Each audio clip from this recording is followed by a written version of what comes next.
Hello guys, Kelvin di sini. Kali ini saya mau review laptop yang baru seumur jagung.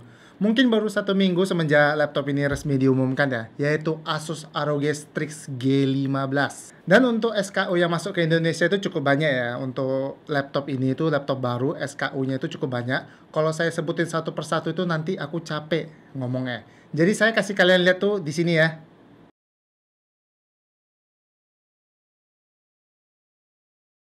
Dan laptop yang saya review kali ini itu SKU-nya itu yang kedua dari bawah, yaitu G512Li i75TB6T. Ini SKU-nya panjang banget ya guys. Aku nggak ngerti sama Asus nih. SKU laptop mereka itu panjang-panjang banget ini. Jadi susah kalau ngingetnya. Dan untuk harganya ini tuh yang 19 juta rupiah. Ya, lumayan mahal. Sebelum kalian mulai nonton video ini, jangan lupa untuk menekan tombol like, comment, share, dan subscribe channel ini. Karena di channel ini itu ya guys, mereview segala jenis laptop dari berbagai brand. Mungkin kedepannya ada review brand lain, maksudnya bukan brand sih. Mereview barang selain laptop, semoga kedepannya. Tapi untuk sekarang, review laptop dulu dari berbagai brand. Jadi bagi teman-teman yang ada request laptop, jangan sungkan-sungkan, langsung tulis di kolom komentar. Nanti akan aku baca, pasti akan aku baca sih. Tapi nggak langsung ku review, tunggu laptop yang ada dulu ya. Terima kasih.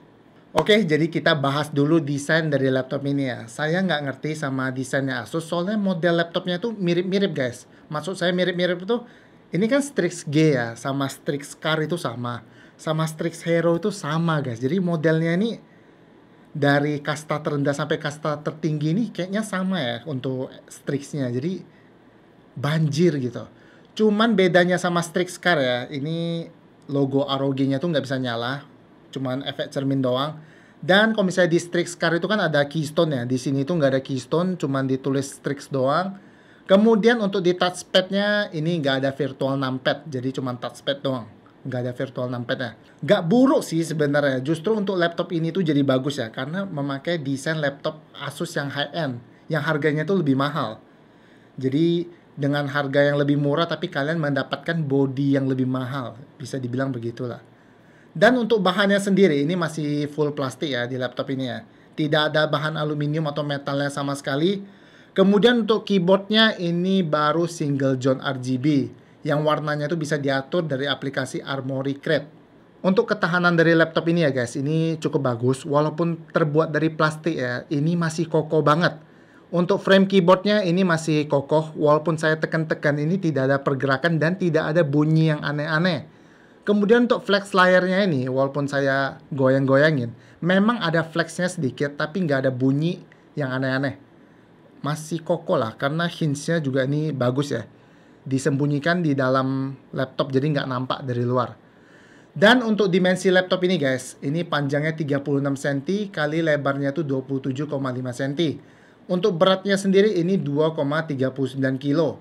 Ini untuk beratnya bagi saya agak berat ya guys. Untuk laptop ukuran 15 inci full plastik, ini masih terhitung berat sebenarnya, 2,39. Untuk kelengkapan port dari laptop ini, di sebelah kirinya itu terdapat satu audio combo jack dan 3 USB tipe A. Di belakang laptopnya itu terdapat satu power jack, satu USB Type-C, satu HDMI, dan satu RJ45. Dan ya itu saja kelengkapan port dari laptop ini. Di sebelah kanan laptop ini itu bersih, gak ada apa-apa ya. Bersih banget, cuman plastik doang, gak ada apa-apa, gak ada port. Bagi saya kelengkapan port di laptop ini itu masih kurang banget. Dan susunannya itu kurang pas ya. Yang pertama, ini laptop tidak ada SD card reader. Ini sungguh disayangkan. Untuk harga laptop 19 juta, kalau nggak ada SD card reader itu agak gimana gitu ya. Dan USB Type-C-nya itu cuma satu, itu pun di belakang laptop ini guys. Jadi kalau misalnya kalian mau colok USB Type-C, itu kalian mesti berdiri di tempat duduk ya. Karena kalian tuh nggak akan bisa melihat colokannya tuh di belakang laptop. Kalian mesti berdiri, atau enggak kalian menggeser laptopnya tuh dari belakang ini ke hadapan kalian, supaya kalian bisa colok USB Type-C-nya. Ini agak disayangkan sih sebenarnya. Padahal ya, di sebelah kanan laptop ini tuh masih bersih banget. Nggak ada port sama sekali, cuman plastik doang. Sebenarnya bisa ditambah SD card reader sama USB Type-C di sebelah kanannya nih. Dan yang kedua, di sebelah kiri tadi kalian lihat, itu ada 3 USB tipe A. Dan USB tipe A-nya itu mepet semuanya guys. Jadi kalau misalnya kalian ada flash disk yang agak gemuk, terpaksa yang tengah itu kalian nggak bisa colok ya. Otomatis di paling kiri atau di paling kanan, itu kalian colok flash disk yang gemuk. Baru yang di tengah itu dikorbankan dan di paling ujung itu kalian bisa pakai lagi. Di sini saya sayangkan juga karena didempet semua. Seharusnya bisa diubah dua di kiri dan satu di kanan ya. Karena di kanan ini polos banget. Bisa dipindahin satu portnya itu ke sebelah kanan supaya kalau misalnya ada flash disk yang gemuk itu bisa dicolok di kanan gitu guys.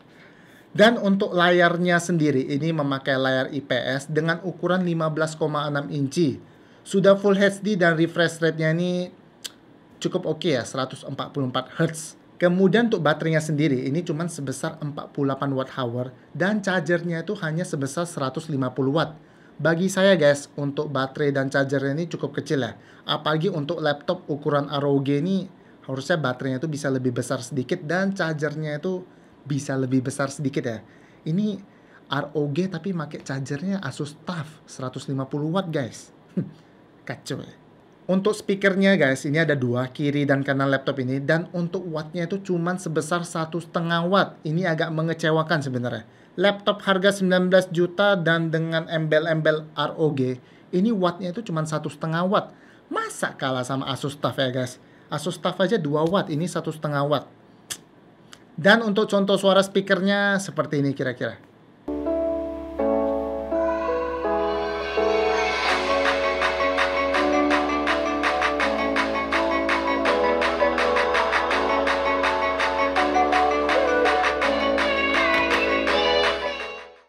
Kemudian sekarang kita masuk ke dapur pacu dari laptop ini ya. Ini laptop ROG, kita lihat spesifikasinya tuh gimana. Untuk prosesor ya, ini menggunakan Intel generasi ke-10, yaitu Intel Core i7 10750H dengan 6 core 12 thread. Dan TDP-nya tuh sebesar 45 watt. Kemudian GPU-nya sendiri, ini memakai Nvidia GeForce GTX 1650 Ti dengan VRAM-nya itu sebesar 4GB GDDR6. Untuk RAM-nya di laptop ini sudah terpasang satu keping, itu sebesar 8GB DDR4 dengan speed-nya itu 2933 MHz. Dan masih ada sisa satu slot bagi kalian yang mau nambah RAM-nya menjadi total 16GB. Untuk kapasitas penyimpanan di laptop ini sudah terpasang SSD M.2 sebesar 512GB dan masih ada sisa 2 slot M.2 lagi bagi kalian yang mau nambah kapasitasnya. Kalau kalian rasa masih kurang ya, masih ada sisa 2 slot, kalian bisa nambah. Dan sekarang kita coba tes performa dari laptop ROG Strix G15 ini. Pertama-tama kita tes kecepatan SSD-nya memakai Crystal Disma. Untuk rate-nya itu sebesar 1503 MB per detik dan untuk write-nya itu sebesar 960 MB per detik. Bagi saya kecepatan SSD-nya itu biasa saja ya guys. Justru kurang kencang bagi saya untuk laptop harga 19 juta. Seharusnya kalau misalnya untuk laptop harga 19 juta itu bisa menyentuh 1500 ke atas kalau bisa menyentuh angka 2000 MB per detik. Kedua, saya coba render gambar BMW menggunakan aplikasi Blender. Saya coba 2 kali tes, pertama menggunakan CPU dan yang kedua itu menggunakan GPU. Untuk render menggunakan CPU itu selesai dalam waktu 5 menit 8 detik. Dan untuk render memakai GPU itu selesai dalam waktu 6 menit 57 detik. Dan kita lanjut ke tes ketiga yaitu memakai Cinebench R15. Untuk run pertama kita mendapatkan skor 1232 CB. Di run kedua kita mendapatkan skor 1160 CB. Dan untuk di run ketiga kita mendapatkan skor 1201 CB. Dan ini hasil dari 10 kali run Cinebench R15.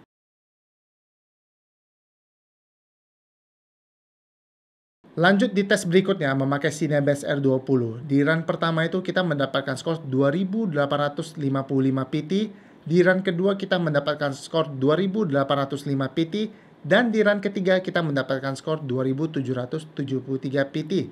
Dan ini hasil dari 10 kali run Cinebench R20.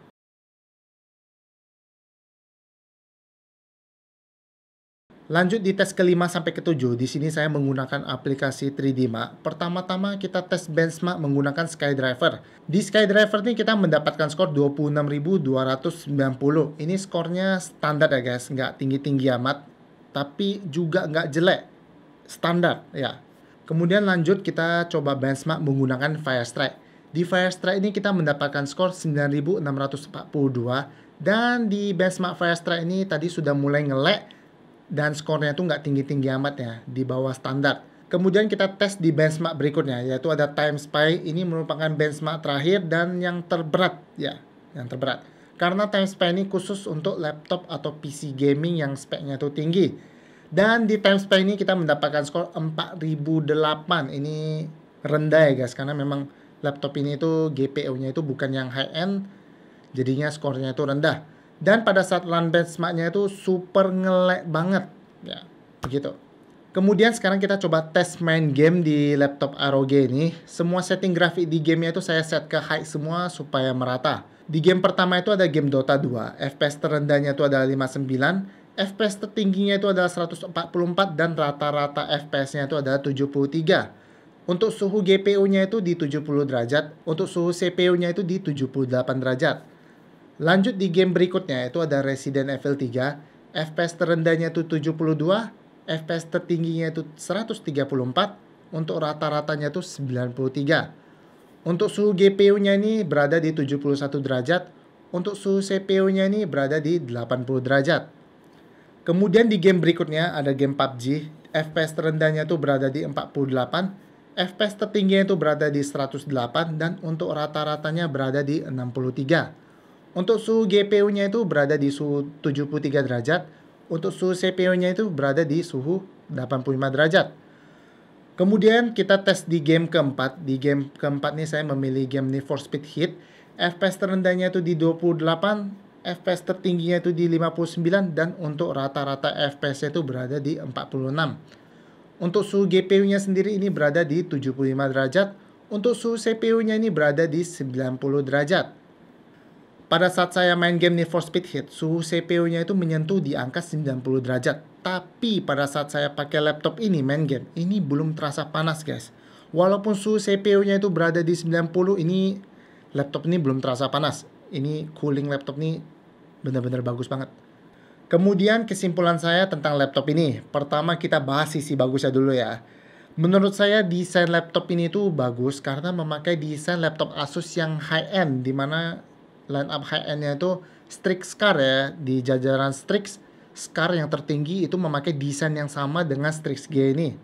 Bukan yang sama sih, tapi Strix G ini yang ngambil desain Strix Scar. Jadinya pada saat kalian pakai laptop ini, orang lain tuh pasti mengira laptop ini itu harganya 30 juta ke atas. Apalagi pada saat kalian pakai di sekolah, di cafe, dan di bandara, itu orang matanya langsung tertuju ke laptop ini. Kemudian yang kedua itu sistem cooling dari ROG Strix G15 ini. Ini coolingnya itu bagus banget karena pada saat main game tadi itu suhunya udah menyentuh angka 90 derajat tapi panasnya itu belum sampai ke keyboard. Berarti panasnya itu benar-benar kebuang semua melalui fan-nya Strix ini ya. Bagus. Kemudian kita bahas kekurangan dari laptop ini. Pertama kekurangannya itu ada di port dan susunan port ya. Nggak ada SD card dan USB tipe A-nya itu dempet guys. Itu agak susah kalau misalnya kalian punya flash disk yang gak gemuk ya. Terpaksa yang di tengah itu mesti kalian korbankan. Dan yang kedua, ini laptop sudah tidak dilengkapi dengan webcam lagi. Jadi bagi teman-teman yang work from home atau study from home, itu kurang cocok beli laptop ini karena nggak ada webcam guys. Ini laptop 19 juta tapi tidak ada webcam. Jadi kalian nggak bisa nge-zoom bareng dosen, bareng guru tuh nggak bisa. Bareng rekan kerja juga tidak bisa. Setahu saya ini Asus ada juga jual webcamnya, itu harus dibeli terpisah. Duit lagi ya, duit. Dan yang ketiga, ini tidak ada numpad di keyboardnya ya. Kalau misalnya di Strix Scar kan itu di trackpadnya itu ada virtual numpad, tapi di Strix G ini di numpad, maksudnya di trackpadnya itu tidak ada virtual numpad. Jadi cuma trackpad doang. Kemudian yang terakhir, yang keempat, ini agak banyak kekurangannya. Bezel di bagian atas ini sebenarnya udah cukup tipis, tapi kurang tipis lagi karena gak ada webcam. Kenapa nggak mau ditipisin aja gitu loh. Dan di bagian bawahnya ini benar-benar tebal banget ya. Ini harusnya bisa ditipisin lagi supaya laptop ini itu bisa lebih compact lagi untuk dibawa kemana-mana. Oke, jadi sekian dulu video reviewnya ini dari saya. Mohon maaf apabila saya ada salah dalam pengucapan dan salah dalam menyampaikan review. Dan apabila saya ada kesalahan, mohon teman-teman bantu koreksi di kolom komentar supaya teman-teman yang nonton bisa mengetahui apa yang benar dan bukan mengetahui yang salah. Dan jangan lupa juga guys untuk tekan tombol like, komen, dan share video ini. Jangan lupa juga untuk subscribe di channel ini guys, karena di channel ini itu mereview segala jenis laptop dari berbagai brand. Dan bagi teman-teman yang nonton video ini, jangan di skip iklannya supaya saya bisa beli laptop baru lagi untuk kedepannya. supaya bisa melanjutkan review saya, guys. Itu saja. Terima kasih bagi semua yang sudah nonton. Sampai jumpa di video berikutnya.